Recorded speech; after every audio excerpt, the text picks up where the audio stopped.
अब जो है ये जो भी जो रेफरेंस दायर होगा और जो भी मामला कोर्ट में जाएंगे, ऑफ कोर्स जाएंगे, तो ये इलेक्शन कमीशन के खिलाफ होगा या गवर्नमेंट के ऊपर भी ये बात आएगी कि वो किस तरीके से डिलेइंग टैक्टिक्स इस्तेमाल कर रहे हैं, या सिर्फ इलेक्शन कमीशन इस केस को भुगतेगी?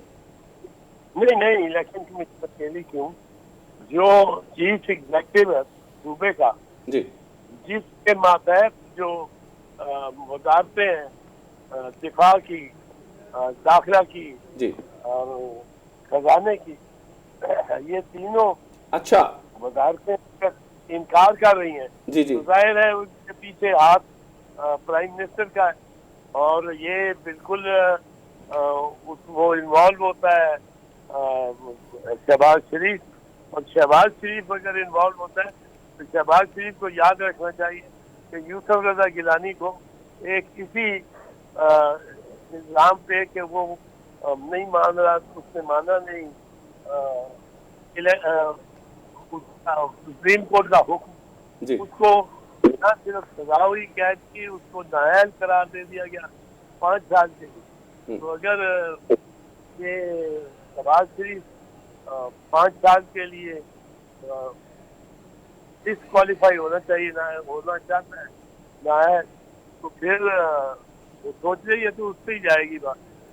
अच्छा सर, ये जो एक्स इलेक्शन कमीशन थे दिलशाद साहब, उनसे जब मैंने पूछा कि मुझे लगता ये है कि मेरा ये गट फीलिंग ये कहती है कि सुप्रीम कोर्ट के फैसले के बाद भी जो है हुकूमत किसी भी सूरत इलेक्शन नहीं होने देगी, और आज वो बात साबित हो गई कि 8 अक्टूबर की रीस्केड्यूल डेट उन्होंने दे दी, तो ये करना क्या? ये 8 अक्टूबर भी आपको लगता है? मुझे तो 8 अक्टूबर भी नहीं लगता, जिस तरह के इनके मामला चल रहे हैं। और मरियम बीबी जो जिस तरीके से शिद्दत पसंद तरीके से जो लोग अपने ही कौम को, अपने ही लोगों को मार रही हैं, उसका क्या बनेगा और ये क्या इंजाम है? जरा सियासी बसारत के साथ भी सर हमें बताइए, और कानून और आइन तो आपके पास है ही। नहीं, कानून और आइन तो बड़ा क्लियर है जी, और सियासत कानून और आइन के ताबे ही चलेगी जी मेरा कोई इबाम नहीं है सर, कि सुप्रीम ने जो कहा है, सुप्रीम कोर्ट ज्यादा से ज्यादा और 10 दिन दे दे, मेरा ख्याल है, लेकिन सुप्रीम कोर्ट ये चीज नहीं मान सकती कि उसने कोई हुक्म किया हो जी, और उस पे आके कहा जाए कि जी हमारा फलाना महकमा जो है जी, वो तैयार नहीं काम करने में आपके हुक्म की अदूली करने के लिए, लिहाजा मैं जो चीफ मिनिस्टर हूँ, या मैं जो प्राइम मिनिस्टर हूँ, या मैं जो फेडरल सेक्रेटरी हूँ, या मैं जो चीफ सेक्रेटरी हूँ, मैं कुछ नहीं कर सकता, क्योंकि मेरे नीचे जो डिप्टी सेक्रेटरी है वो इस काम को मुनासिब नहीं। लेकिन सर आपको याद होगा कि इस्लामाबाद वाला इलेक्शन जो बल्दिया का था, वो भी इन्होंने इसी तरह डिले कर दिया था, और 6 महीने तक उन्होंने कहा था हमारे पास सिक्योरिटी ही नहीं है प्रोवाइड करने के लिए। इसी तरीके से कराची का इलेक्शन भी उन्होंने अभी तक जो है वो वहीं पे स्टैग्नेट पड़ा हुआ है, कुछ उसका नहीं हो रहा। ये चाहते क्या है? मतलब जमहूरी अमल को बिल्कुल खत्म कर दिया जाए? तो अगर टेक्नोक्रेटिक सेटअप लाना चाहते हैं तो उनका भी इंतजाम कोई नहीं है, और इंटरिम गवर्नमेंट जिस तरह की आपके सामने है, और मरियम साहिबा और ये जो पीडीएम की पूरी सोच है, या पीडीएम की सोच है या नून लीग की सोच है? नजर ये आ रहा है सर, नून लीग जो है वो किसी और हरबे से इनको जो है मसमार कर देना चाहती है, क्योंकि खान का सियासी मुकाबला तो नहीं किया जा सकता से। ये नून लीग की सोच है मैंने कहा। तो ये अब चाहते नून लीग, जी सर, नून लीग में भी ये राना सनाउल्लाह और मरियम की सोच है और नवाज शरीफ की सोच। तो अब सर ये चाहते क्या है? मतलब ये इलेक्शंस के साथ यानी अब होगा क्या? 8 अक्टूबर तक इसी तरीके से लोग देखेंगे? और आप इसमें भी फरमाइएगा कि मैं बहुत पहले ये कहता था कि खान साहब को अब जो है वो दोनों असम्बलियां तहलील नहीं करनी चाहिए, क्योंकि उसका बहुत ज्यादा रिपरकशंस आएंगे। और पिछले ही तकरीबन 7 दिनों के अंदर आपने देखा, आपके घर है, आपका साथ वाला घर उनका खान साहब का है, तो आपने खुद नजरों से देखा कि क्या उन्होंने यहाँ पे यजीदियत मचा रखी थी। तो बताइएगा सर ये चाहते क्या है? चाहते तो मेरा मतलब है, मेरा ख्याल है जो नून वाले हैं और कुछ उनके हवारी, वो तो ये चाहते हैं कि इमरान खान को एलिमिनेट ही किया जाए, कत्ल ही कर जाए, वो मार ही जाए। तो कत्ल करके इनकी सियासत चल जाएगी सर? नहीं, ये समझते हैं। अच्छा भाग जाएंगे ना। अच्छा ये तो बताएं, भाग जाएंगे जी ये तो होगा। मुझे ये बताएं सर, मईशत के हालात आपके सामने है, मईशत का रोना ये रो रहे हैं, और ऊपर से आईएमएफ ने कहा कि हमारा सियासत से और कोई ताल्लुक नहीं है, यहाँ पे इलेक्शंस का होना तो हमारे लिए जरूरी है, इलेक्शंस का ताल्लुक आईएमएफ से नहीं है। इस यानी जब क्लियर कट उन्होंने बात की तो फिर उनके पास तो कोई तावील ही नहीं रहती इसको प्रोलॉन्ग करने की। नहीं, कोई नहीं रहती। प्रोलॉन्ग करने का तो मकसद आप जो इसका कह रहे हैं बिल्कुल एक है कि इलेक्शन ये फेस नहीं करना चाहते इमरान खान को। खुद उसका कद इन्होंने इतना बढ़ा दिया है। वो जब पिछले साल अप्रैल में जब वो उसके खिलाफ वोट ऑफ नो कॉन्फिडेंस हुआ तो वो 0 से नीचे गया हुआ। एग्जैक्टली।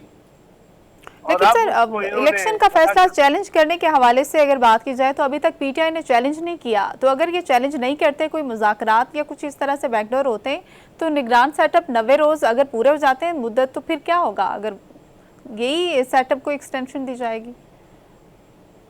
निगरान लोग अगर 90 दिन हो जाते हैं पूरे तो 91 दिन कोई वजीर, कोई चीफ मिनिस्टर उस ओहदे पे नहीं रह सकता। लेकिन सर जो हालात चल रहे हैं, आप मुझे ये बताइए कि जिस तरह ये हालात चला रहे हैं, ये तो लग रहा है कि जबरदस्ती की हुकूमत करेंगे, कोई और सेटअप लाएंगे, कोई अमेंडमेंट लाएंगे, कोई कानून से कोई इख्तरा निकल सकती है, क्योंकि मुझे तो कानून नहीं पता इतना। आप फरमाएं कि ये कानूनी तौर पे कौन सा ऐसा हरबा निकालेंगे जिसकी वजह से ये प्रोलॉन्ग कर दें, क्योंकि पहले दिन से नून लीग चाहती है कि इसको किसी न किसी तरीके से प्रोलॉन्ग कर लें। आधा मसर सारे मसले तो उनके हल हो गए, नैब के केसेस क्लियर हो गए, खाकान अब्बासी रगड़ा गया बेचारा, उसका भी केस नहीं हुआ, वो सारा रो रहा है। लेकिन बाकी सब लोग जो हैं वो पीटीआई में शामिल हो चुके हैं। आपको पता है हवा जहां सियासी हवा चलती है उधर ही जानी है। तो अब खान साहब का सियासी कद इतना ज्यादा हो गया तो इलेक्शन के दरमियान में तो कोई उतरेगा नहीं।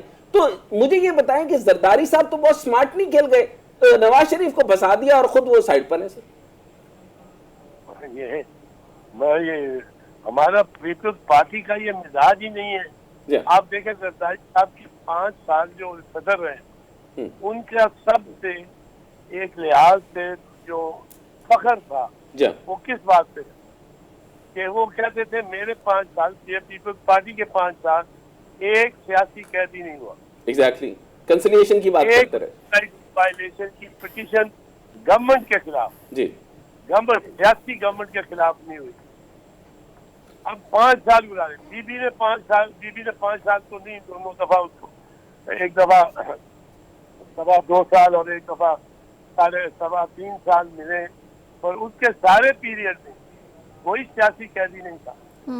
अच्छा सर, आपको याद होगा सर 2013 के अंदर भी एक धरना हुआ था बहुत बड़ा, खान साहब का और एक और पार्टी का था, मजहबी पार्टी का। दूसरा फिर 2014 में हुआ। तो खान उस वक्त जो है वो जरदारी साहब ने कमाल मतानत के साथ कंसिलिएशन की बात करते हुए उनको डिफ्यूज किया, इसी तरीके से मारा और कत्ल शतल तो नहीं किए थे। सर ये किस तरीके से और किस तर्ज की सियासत करना चाह रहे हैं? ये वो मॉडल टाउन वाला काम बनाना चाह रहे हैं। अच्छा, ये समझते हैं। हाँ, खान से तो ये बहुत चले हैं और खान को इन्होंने खुद बना दिया बहुत बड़ा।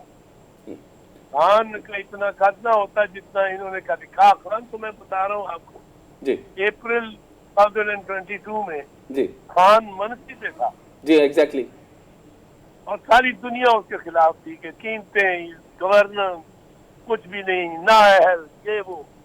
आज खान आज ये डर रहे हैं खान। आपने बहुत शानदार बात की, आपने बहुत शानदार बात की, क्योंकि सर इनके पास ना लोग थे, ना इनके पास जो यानी टेक्निकल लोग थे, ना टेक्नोक्रेटिक लोग थे। कुछ चंद लोग थे, जैसे कुछ रजाक दाऊद साहब थे, कुछ और मामलात थे, कुछ अच्छे लोग भी थे, लेकिन उस तरीके से ये निज़ाम नहीं चला सके। 3.5 साल बाद जो है वो इनका जो है वो ग्राफ बहुत नीचे चला गया था। यकदम इनकी नून लीग ने जो हरकत की है, उसके बाद अब खान साहब का जो सियासी मामलात में आप कैसे देखते हैं? मेरे मुताबिक तो ये यानी 2/3 मेजॉरिटी से बात बहुत आगे चली गई है। सियासी मुस्तकबिल क्या है? अगर पंजाब में और खैबर पख्तूनख्वा में कोई जायज आईनी हुकूमत ना हुई जी, तो फिर को उस वैक्यूम खला सक इन करती है, खला अपनी तरफ खींचती है। ठीक है सर, और खला को भरने को आ जाएगा फिर। अच्छा, अब तो इलीगल होगी बिल्कुल। अच्छा, इलीगल के मुताबिक आपको सर कितना चांसेस लग रहे हैं? क्योंकि एक बसारत भी तो है ना आपकी, आप कितना दूर तक देख सकते हैं कि ये जो इंटरिम गवर्नमेंट का जो ये तकरीबन 90 दिन के बाद भी ये कोई ना कोई प्रोसीजरल मामला निकाल के किसी न किसी सूरत में इसको प्रोलॉन्ग करेंगे? क्योंकि 8 अक्टूबर की डेट अगर ये दे रहे हैं तो कुछ ना कुछ तो इनके ज़हन में होगा कि इंटरिम को प्रोलॉन्ग करें। नहीं, प्रोलॉन्ग नहीं कर सकते इंटरिम को। आइन बड़ा क्लियर है। लेकिन सर ये आइन पे तो चल ही नहीं रहे ना सर, आइन पे तो ये चल ही नहीं रहे। आइन पे नहीं चलेंगे तो ये या मार्शल लॉ आएगा, हाँ। या अदालत की जात में आएंगे, कितना आइन पे नहीं चलेंगे। एग्जैक्टली वो मार्शल लॉ वाला जर्नल जो है जी। वो सोचेगा कि ये पंजाब और खैबर पख्तूनख्वा में ऐसी हुकूमत हो जिसका जवाब ही ना हो, वो दस्तखत नहीं कर सकता। चीफ मिनिस्टर है, चीफ मिनिस्टर अगर 90 दिन गुजर जाए तो केयर टेकर तो खत्म। अच्छा सर, वेरी लास्ट क्वेश्चन, इस वक्त जो आपके हालात हैं, कानूनी हालात देखें, नेशनल सिक्योरिटी के हालात देखें, इकोनॉमिक सिचुएशन देखें, इकोनॉमिक मिजरी हमारी देखें, हमारे पास जो रिजर्व जो है वो बहुत कम हो गए, इन हालात में जरदारी साहब किस तरह डिसीजन ले रहे हैं, और आपको लगता है पीपल्स पार्टी किसी न किसी तरीके से पीटीआई से भी हाथ मिला सकती है? पीपल्स पार्टी पीटीआई से मौजूदा माहौल में तो मुश्किल है, हाथ नहीं लगा सकती मियां खान। लेकिन वेरी लास्ट क्वेश्चन, तो आपको लगता है सर, क्योंकि आप जो है वो मामलात को देख रहे हैं और हक के साथ हमेशा आप खड़े होते हैं, आपका क्या चांस है कि सर आप कुछ उनको सपोर्ट के लिए या उनकी तरफ से, पीटीआई की तरफ से कुछ यानी उनकी गवर्नमेंट में भी आने के लिए आएंगे, तशरीफ लाएं अगर वो आपको रिक्वेस्ट करें तो? नहीं, गवर्नमेंट में मैं नहीं, मैं पार्टी, भाई साहब मेरी उम्र है अब पार्टी बदलने की, 78 right sir, point taken sir, thank you very much, thank you very much sir. नाज़रीन, माहिर कानून एतजाज़ साहब हमारे साथ मौजूद थे, अपनी राय का इजहार कर रहे थे। एक ब्रेक लेंगे, ब्रेक के बाद वापस आएंगे हमारे साथ।